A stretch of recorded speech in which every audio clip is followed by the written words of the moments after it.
우리가 예수를 믿는다는 건 무엇을 이야기할까요? 내 뜻대로 사는 것이 아니라 하나님이 원하시는 삶을 살아가는 것을 이야기하는 거예요. 매일 나의 삶에서 주어지는 자리를 하나님이 기뻐하실 자리를 택하는 것. 착한 성품이 있다고 해서 믿음이 좋은 건 아니에요. 그러나 우리가 알고 있어야 되는 것은 착해서 인정받는 것이 아니라는 것이죠. 우리는 하나님의 말씀을 따라 순종하기 때문에 우리가 착한 삶을 살아가는 것이지, 모든 사람들이 그렇게 알고 있는 것처럼 착하고, 여러분 사실 여러분이 그렇게 믿음 생활하지만 여러분보다 착한 사람들 여러분 주변에 믿지 않는 사람들 중에 많지 않습니까? 여러분 착하다고 해서 옳은 것이 아니에요. 옳고 그르다는 그 기준이 모든 것이 다 하나님 기준이 된다는 것을 아셔야 돼요. 제가 알고 있는 많은 크리스찬 중에서 성격이 불같으신 분들이 많으세요. 때로는 세상에서 좀 거칠게 부딪히기도 하세요. 근데 중요한 것은 무엇이냐? 말씀이 나를 감화시키고 하나님이 마음을 주실 때는 그 주신 마음과 말씀에 순종하며 나아간다는 것입니다. 그래서 우리가 조금 달라요. 우리 뭐가 다르냐면 우리의 모든 신앙의 그 기준이 되는 것은 말씀이고 하나님 뜻이기 때문입니다.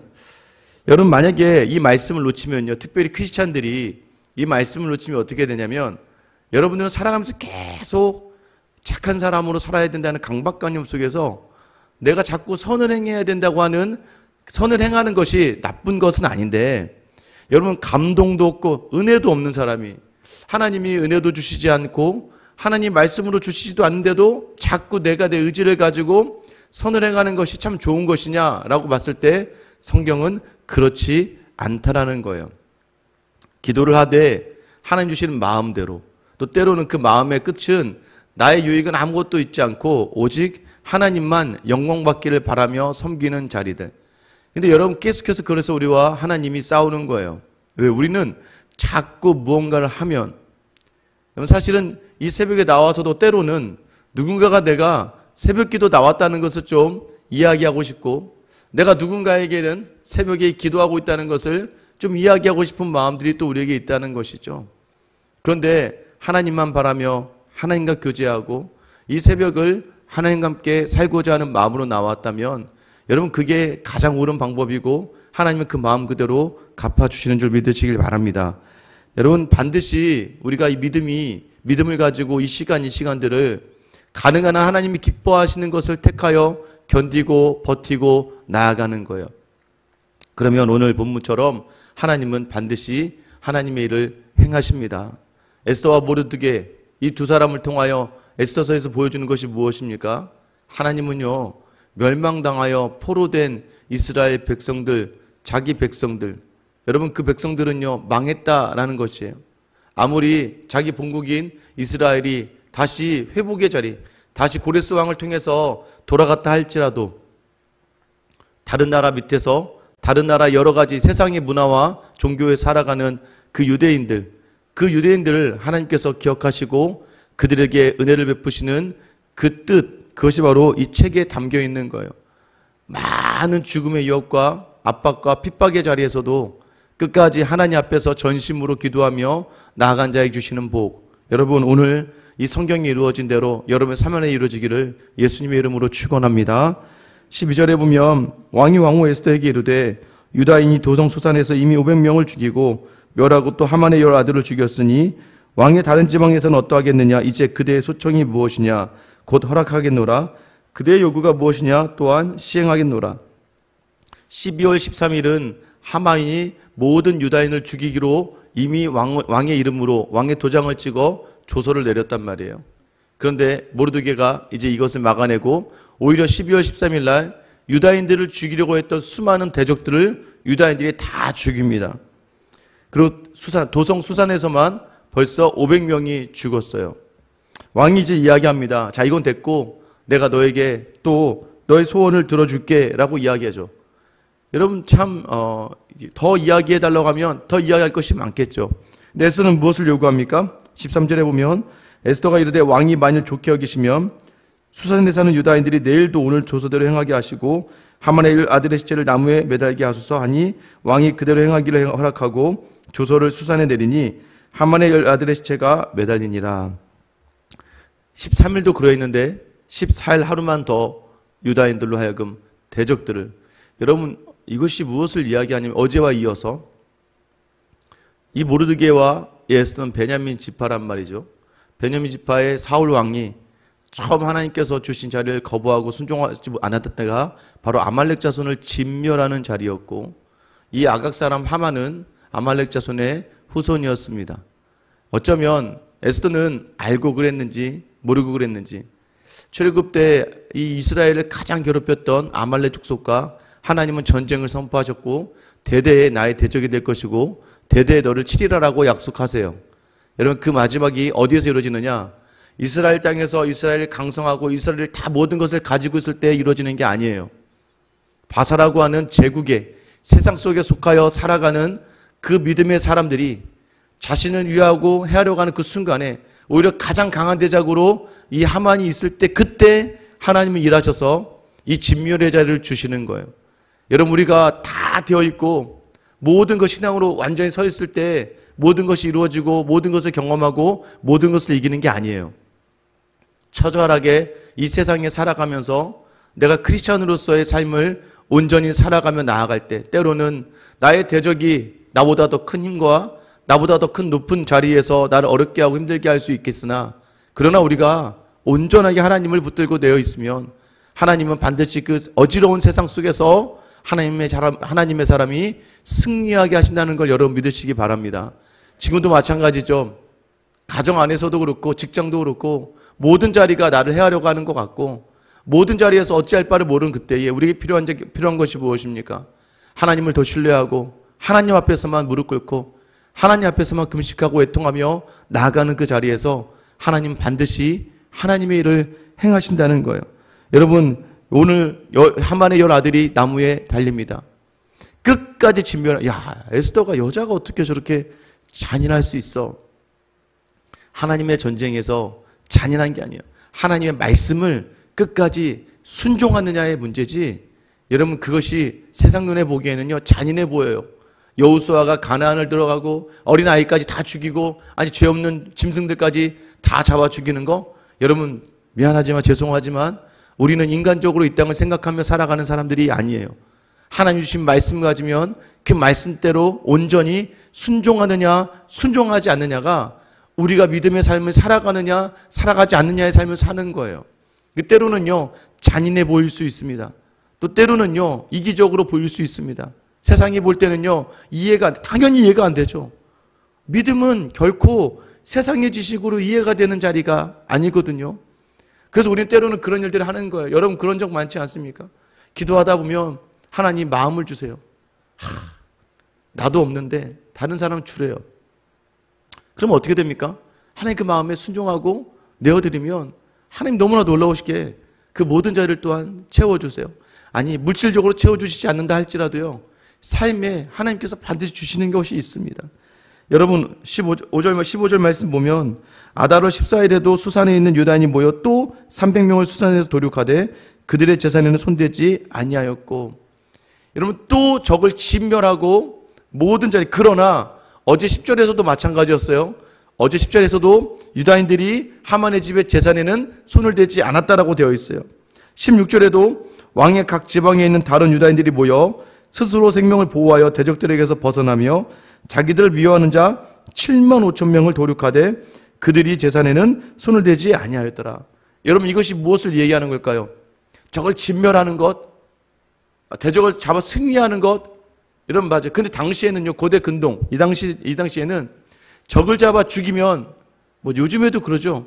전쟁에서 승리하면요 패배한 사람에게 패배한 것도 억울한데 승리한 사람에게 더 그 모든 전쟁의 값을 치러야 돼요. 똑같습니다. 이전에는 모든 것을 이기고 나면 그 자기가 진멸한 모든 것이 자기 소유였단 말이에요. 당연한 거죠. 당연한 것. 근데 때로는 뭐예요? 이것이 유다인들이 욕심을 가지고 뭔가 물질을 취하기 위한 전쟁이 아니었기에 그들의 것에 손을 대지 않았다고 이야기해요. 왜요? 이것은 거룩한 전쟁이 되기 때문입니다. 여러분 우리가 어떤 사람과 다툼이 있고 때로는 상황 속에서 어려움이 있을 때 우리는 자꾸 그 상황을 이겨내길 바라고, 이겨내고 나면 여러분은 마치 승리에 도취되어서 마치 내가 승리한 것을 자랑하고 싶고 나를 드러내고 싶은 욕심들이 생겨납니다. 끝까지 우리의 전쟁은 여러분 세상과 나의 싸움이 아니라는 걸 아셔야 돼요. 끝까지 우리의 전쟁은 나의 모든 삶의 자리에서 하나님의 뜻이 우선하느냐 나의 뜻이 우선하느냐의 싸움이 되는 것이고, 그 끝에서 우리는 세상의 것이 중요한 게 아니라 하나님 앞에서 우리가 정직하게 서 있느냐, 이것이 중요한 거예요. 매번 여러분 스스로에게 물어봐야 됩니다. 하나님이 보시기에 어떤 하루를 우리가 살고 있는가? 오늘 하루는 내 욕심으로 내 만족을 위해서 내가 주가 되지 않았는가? 여러분 그 삶을 처절하게 이어가는 삶이 바로 이 기도의 삶인 거예요. 기도하면 기도할수록, 하나님과 소통하면 소통할수록 나의 삶의 자리를 하나님께 내어드리는 것. 그래서 싸움도에 우리는 구별된 싸움을 하는 거예요. 세상과 다릅니다. 여러분이 부자가 되셔야죠. 그리고 직장 다니시고 사업하시면서 부자가 되어야죠. 그러나 부자가 되어도 목적이 다르고 뜻이 다른 거예요. 나의 것을 채우게 한 것이 아니라 이 주신 물질로 연약한 자들을 돕고 하나님의 교회를 세우고 하나님이 원하시는 삶을 살아가는 것이죠. 여러분 그것이 바로 세상과 다른 거예요. 세상은 자기 이름을 내고 자기 뜻을 내고 남을 돕는 것조차도 자기 만족이에요. 어려운 사람을 도와야지, 훌륭한 사람이 되어야지, 내가 훌륭한 사람이 되기 위해서 살아간다면 부자가 되어도 그것은 하나님 눈에는 온전한 사람이 아닌 거고, 우리가 부자가 되어야 되는 이유가 하나님이 원하시는 것들을 온전히 행하고 나누고 섬기기 위해서, 결국 순종하기 위해서라는 걸 아셔야 돼요. 여러분 그러면 17절 18절에요. 아다로 13일에 그 일을 행하였고 14일에 쉬며 그날에 잔치를 베풀어 즐겼고, 수산에 사는 유다인들은 13일과 14일에 모였고 15일에 쉬며 이날에 잔치를 베풀어 즐긴지라. 그리고 19절 말씀 보세요. 그러므로 시골의 유다인 곧 성이 없는 고을고을에 사는 자들이 아달월 14일을 명절로 삼아 잔치를 베풀고 즐기며 서로 예물을 주더라. 무엇입니까? 여러분 지금 이 사람들이 다른 것을 빼앗은 게 아니에요. 이 승리에 감사하며 자기들의 것으로 자기들의 것을 희생해서 함께 나누고 즐기고, 그러니까 세상의 것이 필요 없다는 거예요. 우리에게 주신 진정한 승리는 무엇입니까? 하나님 말씀에 순종하며 나의 것을 내어드리고 순종으로 나아갈 때에는요, 하나님께서 반드시 쉼을 주신다는 거예요. 이 쉼은요, 하나님이 주시는 특별한 평안이에요. 세상과 비교할 수 없는 평안의 자리를 우리에게 부어 주신다는 것이고, 또 우리가 성도 안에 교제하면서, 여러분 우리가 함께 이 자리를 감당해낼 때요, 여러분 교회는 그래서 의미가 있고 복이 있고 놀라운 은혜가 있는 거예요. 함께 기도했던 자리에서 함께 평안을 누리고 함께 나눔을 누리니까. 여러분 교회 모임이 좋은 이유가 무엇입니까? 세상은요, 왁자 싣고 떠들다가 보면 여러분이 이야기했던 아픔들과 상처들이 다른 사람의 가십거리가 돼요. 다른 사람들 그거 가지고 야 걔네 집은 그랬대, 위로가 되고 그냥 자기들끼리 만족으로 끝나버려요. 그리고 또 아유 안 됐다, 그리고 자기 삶에 비교하면서 자기 스스로의 만족과 위로를 얻게 되는 것이죠. 근데 교회의 나눔은 어떤 나눔입니까? 말씀을 가지고 나의 삶을 나누다 보니까, 나의 어려움의 자리들을 가지고, 물론 교회도 연약한 곳이다 보니까 또 교회에서 이야기하는 것이 다른 사람을 통해 이야기가 될 수도 있어요. 근데 여러분 그거 두려워하지 마세요. 왜냐하면 제가 목회하면서 보다 보니까 어느 인생이든 다 똑같더라고요. 어느 인생이, 왜 다른 인생이 하나도 없습니다. 모두가 수치스러운 자리가 있고, 모두가 다 나가면 남편 욕해요. 다 나가면 자식 자랑하려고 그러고, 다 나가면 자격이 없는 거 가지고 힘들어하고 아파해요.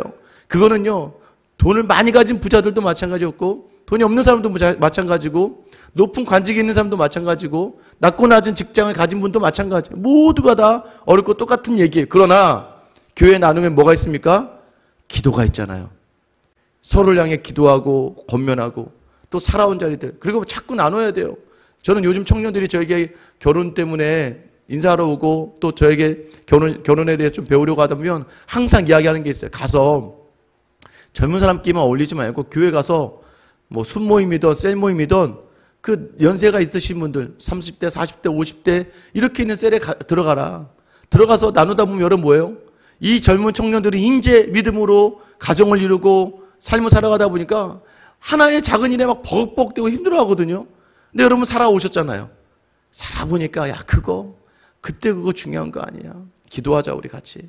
기도하며 믿음으로 그 삶을 조언해 주니까요. 여러분 처음에는 막 젊은이들이 어쩔 수 없, 여러분 아이를 처음만 낳아도 어떻게 할지 몰라요. 막 애가 열이 나고 막 이러면 막 우왕좌왕하게 되는데, 여러분 그런데 그때 여러분 교회가 좋은 게 무엇이에요? 믿음의 사람들이 그 앞길을 열어주고 같이 아무것도 아니야. 여러분 저는요, 여러분들이 믿음 생활한다는 건 바로 그런 거예요. 여러분의 자리를 다시 한번 하나님께 순종하는 자리로 내어드리고, 그 자리에서 여러분의 모든 어려움의 자리들을 하나님께만 드리고, 세상 사람들이 기대하지 마세요. 여러분 세상은 사랑만 하는 거죠. 사람은 사랑만 하는 거예요. 오늘도 온전한 순종의 자리에 선 사람, 지금은 다 빼앗긴 것처럼 느껴지지만 하나님께서 반드시 쉼과 나눔으로 우리를 인도하실 줄 믿습니다. 오늘 다시 한번 여러분 이 기도의 자리를 통하여 하나님만 섬기기로 작정하고 하나님 뜻에 따르기로만 작정하며 오늘 하루를 하나님께 드리오니 주님 받으시고 나에게 쉼과 평안과 나눔의 자리를 허락해달라고 기도하는 그 기도에 응답이 있게 되길 예수님의 이름으로 축원합니다. 기도하겠습니다. 하나님, 오늘도 내 힘과 내 열정, 내 착함으로 살지 않게 하시고 오늘도 말씀대로 반응하고 하나님 주신 마음에 따라 나아가며 하나님 주시는 순종의 자리에 서기를 소망합니다. 하나님, 수많은 대적이 내 주변에 서서 하나님 모든 것이 나를 둘러싸고 어느 곳도 빠져나갈 수가 없어서 답답하고 억울하고 힘든 상황 가운데 있다면 주님, 오늘도 여전히 내가 피할 곳은 나의 주, 나의 아버지 하나님밖에 없는 줄 알고 이 자리에서 주님을 향하여 나의 쓴 뿌리를 다 토해낼 때에 주님, 지금 당장은 아니어도 감당하고 버팀 힘을 주시고 시간이 지나 승리케 하시는 하나님을 경험하는 저와 우리 모든 성도들 다 되게 하여 주시옵소서. 온전한 순종의 십자가의 순종으로 부활의 승리를 이끌어내시고 우리에게 진정한 생명의 나눔을 허락하신 우리 주 예수 그리스도의 이름 받들어 기도드립니다. 아멘.